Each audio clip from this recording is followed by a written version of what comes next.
Sequências é o que acontecerá com uma vitória do Guilherme Boulos, tá? Vou começar pro campo da esquerda. Veja, o PT já teve pessoas absolutamente malucas administrando São Paulo? Sim. É o caso de Luiza Erundina, que aliás já foi vice do Boulos e é bem próxima do Boulos e hoje ela tá no PSOL, tá? Luiza Erundina era uma radical, maluca, era uma senhora, assim, muito pouco articulada, tá? Com um raciocínio meio simples. E essa mulher foi conduzida à prefeitura de São Paulo na esteira, lá em 1988, do crescimento do PT, do lulismo começando a crescer. Lembrando que no ano seguinte o Lula quase ganha a presidência da República. Foi uma péssima prefeita. Teve escândalos de corrupção e ela produziu um gigantesco aparelhamento no município de São Paulo. Ela perdeu, né, não havia reeleição à época, mas o sucessor dela perdeu a eleição pro Maluf, bem perdida, e ela assumiu, nunca mais ganhou nada na vida dela, tinha umas eleições perdidas lá pra deputado, tá? Luiza Erundina virou uma figura menor na política paulistana brasileira. Mas ela, tá? Ela foi uma prefeita radical na cidade e deixou uma marca muito ruim pro PT. Tanto que o PT só voltou a vencer eleições em São Paulo no ano 2000, tá? Então, só a partir de 2000 que o PT voltou a vencer eleições.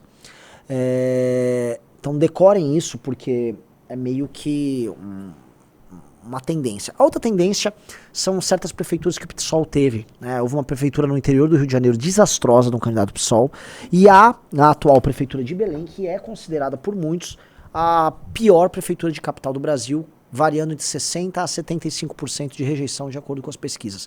Belém é uma cidade que, se tiver pessoas que moram em Belém aqui, Belém é uma cidade muito mal administrada, estava com uma zeladoria horrorosa. Agora, nas vésperas da campanha, o pessoal tentou melhorar o tratamento da cidade, especialmente a questão da zeladoria, para passar uma imagem de que a cidade não está tão detonada, mas está detonada. E outra coisa muito importante que o pessoal fez na cidade foi empregar militantes do Brasil inteiro lá na prefeitura. Tá? Que é uma maneira de você escoar dinheiro, de você manter as atividades partidárias intactas, tá?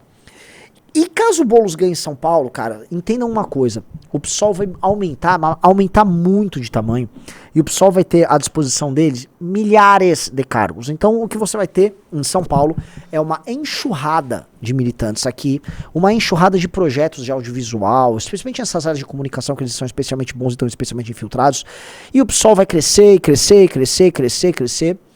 Tudo isso concomitantemente a uma gestão que não será boa, mas imagino eu, assim como imagino como vai ser o caso do Marçal, não será uma gestão totalmente desastrosa, porque a Câmara dos Vereadores vai impedir isso de acontecer. Outra coisa é que ele não terá dinheiro nem parceria da parte do governo estadual para tocar algumas bizarrices, e terá, porém, do governo federal. Então vai ficar um sentimento meio misto e será uma prefeitura mais ou menos ruim.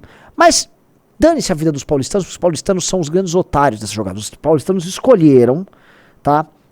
Escolheram ficar na mão do Boulos ou do Marçal. Então, enfim, né? E não é que eles iam ficar muito melhores na mão do Nunes, mas as coisas se deram desse jeito. O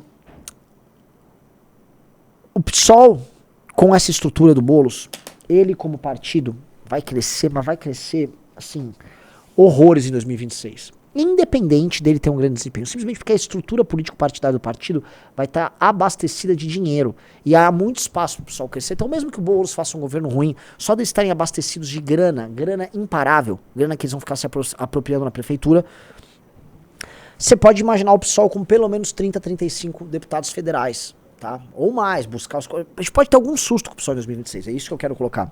E aí você pode esperar também uma mudança no perfil da esquerda brasileira, uma substituição do PSOL, uma substituição do PT pelo PSOL em âmbito federal, né, a construção dessas novas lideranças e uma espécie de substituição do lulismo, que não aconteceria, a meu ver, já em 26, mas estaria pronta para acontecer em 2030, tá? E possivelmente já com o Guilherme Boulos, ou com uma figura que não consegue concorrer para presidente para ganhar, mas que será uma figura fundamental nesse novo PSOL, que é a modelo Erika Hilton. A modelo Erika Hilton, que vai eleger uma das vereadoras mais bem votadas de São Paulo, tá? Ela, gostemos ou não, ela será uma das figuras políticas mais importantes do Brasil, que vai conversar com esse universo feminino urbano, gay urbano, que é um universo... É um universo de... né? Mas pessoas que gostam daquelas piadas de Gretchen, aquelas coisas sem graça, mas essas pessoas existem, né? Temos que conviver, temos que ser tolerantes e tal, né? Pois bem.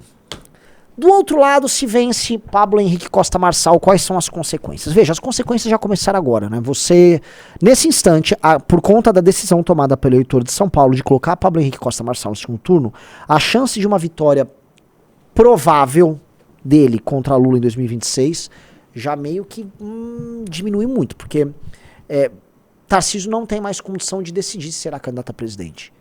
Aí você fala, Renan, do que você tá falando? Eu tô falando o seguinte, para o Tarcísio ser candidato a presidente, não poderia ter o Bolsonaro presidente, e teria um cenário em que os partidos iam falar, beleza, vamos nos juntar ao redor do Tarcísio, vamos lançá-lo, tá? E aí o Tarcísio ia abdicar de uma reeleição certa pro governo de São Paulo, em prol de uma candidatura provável, mas não certa, para a presidência da República. Com o Pablo Marçal pontuando mais que ele nas eleições presidenciais, e vocês vão ver as pesquisas já a partir do ano que vem, isso vai estar bem claro para vocês, o que vai acontecer é que o Marçal se torna um candidato natural à presidência da República. Se tornando candidato natural à presidência da República, o Tarcísio não vai poder colocar, vamos dizer, uma eleição para governador certa diante de uma eleição à presidência incerta, e bem incerta. Então ele simplesmente, a meu ver, vai tentar se manter para governador, mas é ainda pior. Dado que o Marçal vai substituir o Jair Bolsonaro ao longo dos próximos anos, o Marçal vai ter que submeter o Tarcísio, e o Tarcísio vai ter que fazer beijamão no Marçal para ter chance de ser o governador do Marçal em São Paulo. Porque o Marçal, o predador que é, ele pode muito bem adotar a seguinte postura: ô Tarcísio, eu vou lançar, sei lá, o Ricardo Salles, eu vou lançar um retardado como o Sabará, um imbecil. E sabe o que acontece?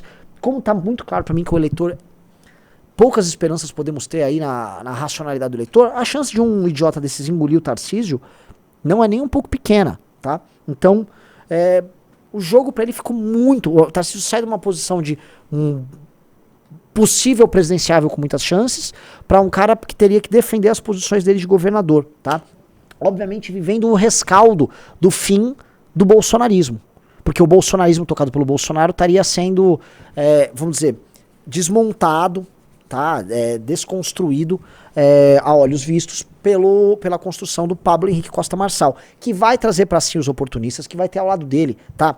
Toda a turma da Revista Oeste, o Rodrigo Constantino, Nicolas Ferreira, toda essa galera, ela migraria do Bolsonaro para ele, tá? E uma das consequências disso seria entregar para esta direita uma opção que ilude o gado, sem ter brigas com Alexandre de Moraes. Já parou para pensar nisso, senhor Rafael Rizzo? Seria uma direita que não ficaria brigando com Alexandre de Moraes. Sim, sim. E aí, nesse sentido, comemora Alexandre de Moraes e comemora também quem? José Dirceu, vulgo Daniel, né? Na verdade, Daniel, vulgo José Dirceu, prefiram chamar. O Daniel era o codinome dele durante a ditadura militar, quando ele fingia ser uma outra pessoa e casou com uma mulher lá no Paraná, né? Eu queria colocar pra ir na tela, pra vocês se lembrarem do que o José Dirceu falou desse fenômeno Marçal. Porque tá tudo aí. Tá tudo aí. Tá, o maior estrategista político da redemocratização, que é o José Dirceu, gostem dele ou não, você fala, mas como? É o maior. Foi nas mãos dele que o PT ganhou a maior parte das eleições desde a redemocratização, tá? Sem precisar ser candidato. Então, o cara pensa, antevê os passos e entende o game. Veja o que ele tá falando e por que é coisa de otário apoiar o estelionatário. É nem mais uma questão moral. Antigamente havia uma discussão, é imoral você apoiar um estelionatário como o Pablo Marçal. Tá superada essa discussão, igual esteve superada a discussão, pô, vocês vão apoiar um cara que é um rachador como o Bolsonaro? Tá superado, o eleitor não liga, tá? Agora, pô, não é sequer estratégico, mas vamos lá, vamos ver o Dirceu falar. O bolsonarismo como alternativa de governo no Brasil. Não. O bolsonarismo, tanto pela existência do PR, da União Brasil, PSD, dos partidos, né, de liderança como o Caiado e outras, como agora pelo surgimento do Marçal. Eu acho que o Marçal vai correr por dentro, porque ele... A dinastia Bolsonaro. Se comparar ele com o Bolsonaro vira um bobo da corte. Ou seja, ele corrói a dinastia Bolsonaro, mas o bolsonarismo se organiza em torno deles. Vamos ver, mas dividido.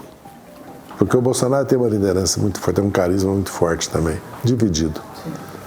Eu acho que é um problema para a extrema-direita, o Marçal, que é para nós. Mas a direita tem uma força enorme. Porque para nós... Vai ter candidato, né? Mas não vai unida. Não vai unida para a eleição contra o Lula? Não vai. Não vai porque a agenda do Marçal e da direita não unifica eles. Tarcísio vai? Quem vai? Tarcísio, tudo indica que não, que vai esperar 30, né? Mas ele é empenhadíssimo em destruir o Marçal, né?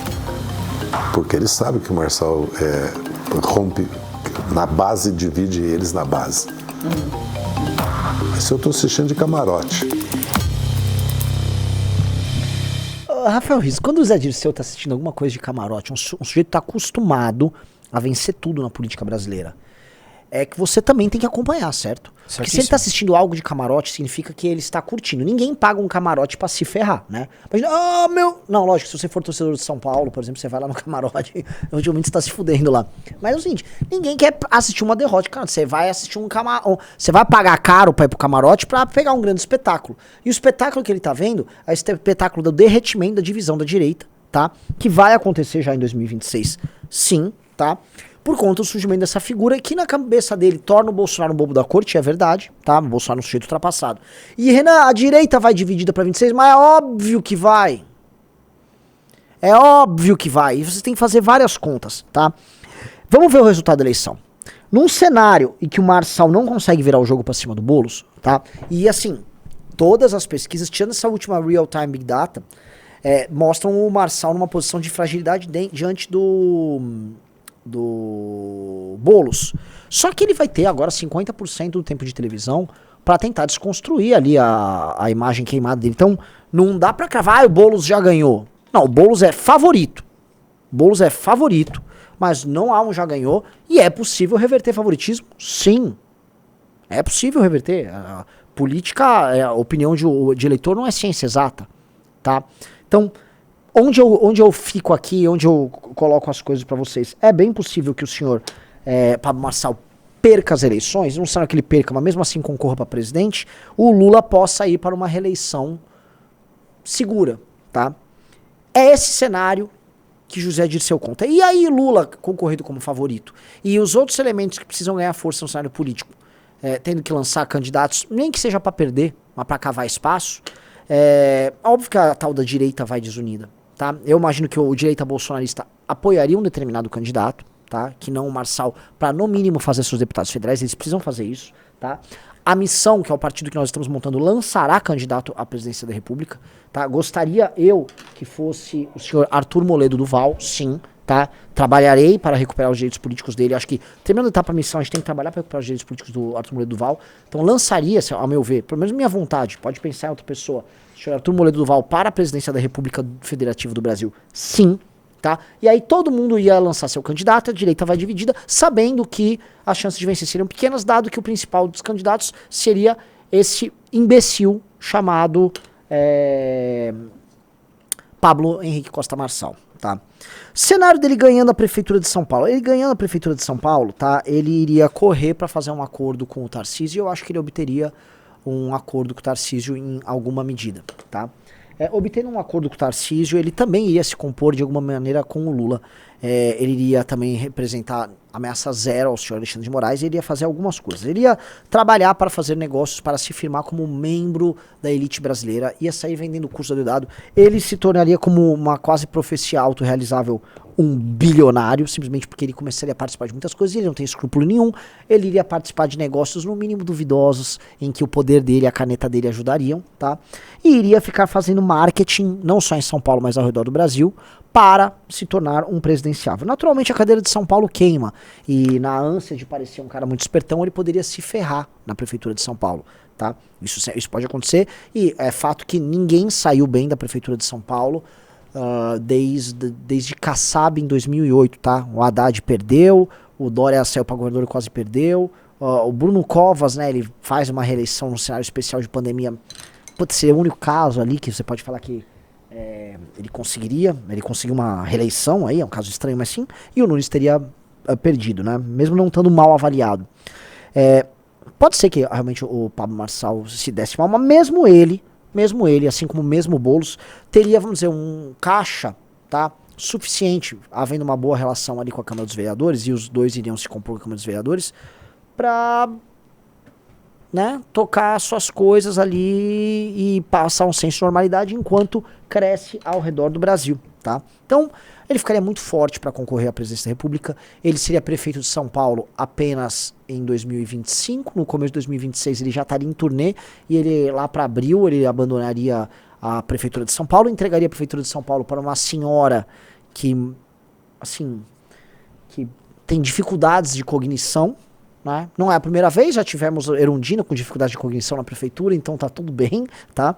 Isso significaria que o presidente da Câmara seria o prefeito de São Paulo na prática.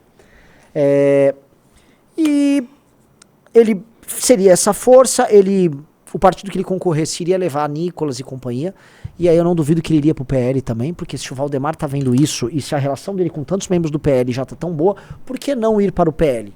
E por que não ir no PL? Não uma hipótese de briga com o senhor Jair Bolsonaro, mas numa hipótese de composição. Que aí eu falo pra você, você já parou pra pensar, senhor Rafael Almeida Rizzo, Diga. que o Pablo Marçal, se ganha a prefeitura, ele pode virar para os Bolsonaro e falou, vem aqui, uai, dou uns cargos aí pra vocês, tudo que vocês queriam de espaço vai pro Nunes, eu dou pra vocês se juntam aí comigo.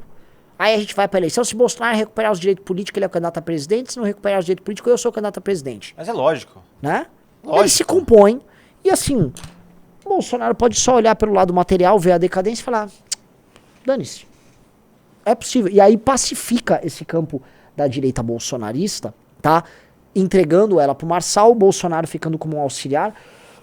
O que para a missão em 2026 é uma delícia, tá? O que para a missão é uma delícia, porque eu acho que o Marçal é um candidato picareta e controverso, e aí a gente vai cavar um espaço bem grande com um candidato agressivo, muito duro e muito sério. E que as pessoas iam fazer um contraste. Nossa, o candidato de direita devia ser esse cara esse. E aí segura, tá? Mas em todas as hipóteses que estão colocadas aqui, a missão vai ter candidato à presidência.